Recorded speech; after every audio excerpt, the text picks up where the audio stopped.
ఇప్పుడు కేవలం 7,999 up to 10 kgs వరకు బరువు తగ్గి అధిక బరువు నుంచి వచ్చే ప్రధాన సమస్యలను దూరం చేసుకోండి. ప్రభాస్ ను నమ్ముకుంటే నట్టేట మునిగినట్టేనా? డార్లింగ్ తో నటించే ఛాన్స్ వచ్చింది, ఇంకే ఉంది పాన్ ఇండియా స్టార్ అయిపోవడమే తరువాయి అన్న ఫీలింగ్ ఏమైనా ఉంటే మర్చిపోవాల్సిందేనా?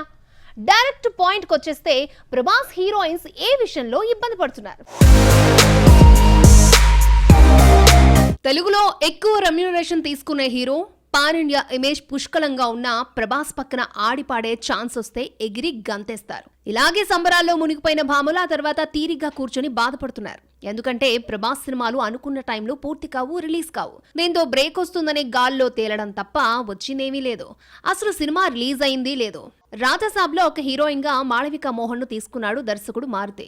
కానీ ఈ సినిమా షూటింగ్ ఒక పద్ధతి ప్రకారం ఎప్పుడూ జరగలేదు. డార్లింగ్ డేట్స్ ఇచ్చినప్పుడు షూటింగ్ తీస్తున్నారే తప్ప ఒక షెడ్యూల్, ప్లానింగ్ అనేది లేదట. సినిమా 2025 లో రిలీజ్ అవుతుంది, కానీ ఎప్పుడొచ్చేది క్లారిటీ లేదు. మాళవిక మోహన్ ను యాక్టింగ్ మొదలుపెట్టి 10 ఏళ్లు దాటింది. గ్లామర్, బ్యూటీ అన్న ముద్ర పడినా 10 ఏళ్లలో పట్టుమని 10 సినిమాలు కూడా చేయలేదు.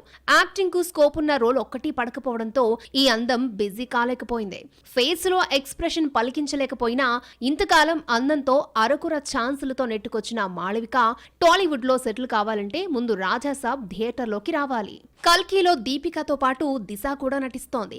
దీపిక కంటే దిశానే స్క్రీన్ పై ఎక్కువసేపు కనిపిస్తుందట. ఆ మధ్య యూరోప్ లో హీరోయిన్స్ పై ఓ సాంగ్ తీశారు. కల్కితో స్టార్డమ్ వస్తుంది అనుకుంటే ఎప్పటికప్పుడు వాయిదా పడుతోంది.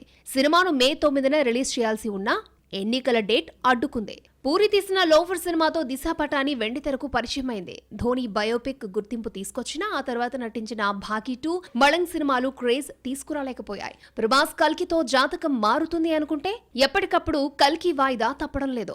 నిధి నటిస్తున్న 2 సినిమాలు పాన్ ఇండియా సినిమాలే. హరిహర వీరమలలో పవర్ స్టార్ తో జతకడుతున్నాను, రాధాసాబ్ లో ప్రభాస్ తో రొమాన్స్ చేస్తున్నారని నిధి చెప్పుకోవడమే తప్ప ఈ అమ్మడికి ఒరిగిందేమీ లేదు. వీరమల్లు 3 ఏళ్లుగా సెట్స్ పైనే ఉంది. ఇంకెన్నాళ్ళకు పూర్తవుతుందో తెలియదు. రాజాసాబ్ పరిస్థితి కూడా ఇలాగే ఉంది. ఇలా 2 పెద్ద సినిమాలతో ఇరుక్కుపోయింది నిధి.